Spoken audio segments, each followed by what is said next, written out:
Alright, so the fabled Claude Mythos is here, and it's called Claude Fable.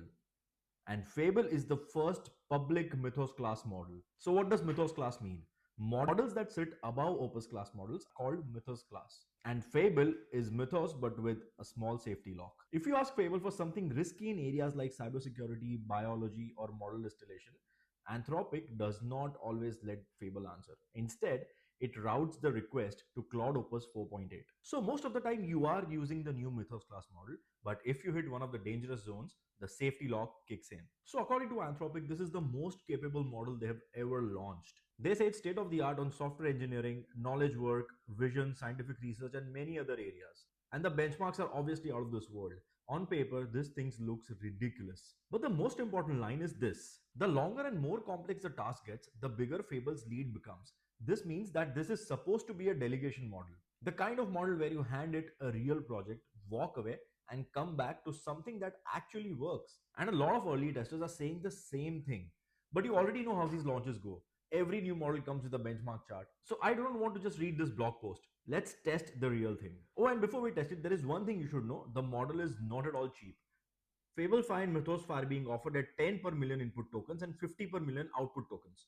That is expensive. But right now there's a launch window. From now through June 22nd, Anthropic says that Fable 5 is included in Pro, Max and Team plans at no extra cost. Then from 23rd June onward, they plan to remove it from those plans, and using it after that will require usage-based credits. So basically, if you already pay for Claude, this is the best time to test it. And if you want to run it inside Claude Code, first just upgrade your Claude by using this command, Claude upgrade. And once you update it, just change your model to Fable. Model Fable. So let's create a browser game called Neon City Wise, inspired by the feel of modern open world city games. And the goal is simple. Can Fable build a small neon city where I can do stuff like walk around, enter a car, drive, pick up a briefcase, deliver it, and complete a mission? Because if this model is really built for long, complex agentic tasks, this is exactly the kind of project where it should separate itself from other models like Opus and Sonnet. So the prompt is simple, but it has a twist, and the twist is this delivery constraint. So the idea is to force the model to use boring available resources such as basic shapes,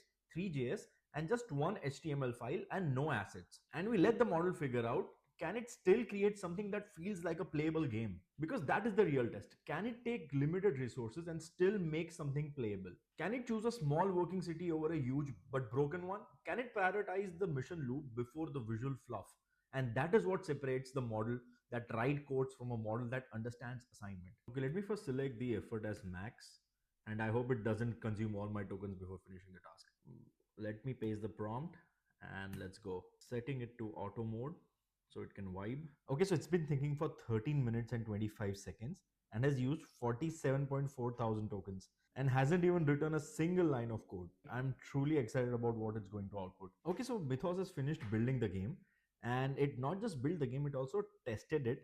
If you see here, it verified the game in a full headless browser run and a full mission loop. So this is the self-evolving loop that we talked about earlier in the video. So it was able to build the game in just 21 minutes and used 45% of my session limit. It is a very expensive model. It is a legit token hog. So let's play the game now. Jack in. Okay. Interesting. So I can move using WASD keys and also my arrow keys. So that's a good touch. Let's get in the car and drive. Okay, so if you see on the top, you see a triangle with 138, 140 meters. It's a part of a mission, it seems. I have to retrieve the package. Let's do that. Let's retrieve the package here. Package acquired, and now I have to drop the package. So this is the mission loop that we explicitly instructed Mythos to code inside the game. You can reverse the car, and it has a different color for the delivery point. That's interesting. Mission done. Press enter, next contract. It has a next mission, it seems. Okay, let's play the next one. It got the neon lights correctly. Okay, so if I click shift, I can run. So this is not something that we explicitly instructed the model to do, but it still was a nice touch that it added. I think Fable is much better for self-running agent loops compared to Opus, because while creating the game, it had to hold a bunch of moving pieces together for a long time without completely falling apart. It had to understand the mission, the car, the player, the UI, the one file constraint, and the fact that the city should be small but actually work.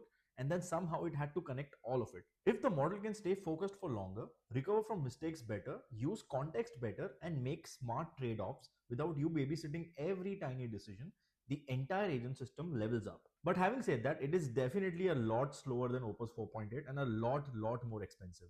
So I would only use it for extremely hard, cutting edge tasks where extra intelligence is actually worth the cost. If you want me to run more tests like this, or you want more videos on models, agents, or AI coding, consider subscribing.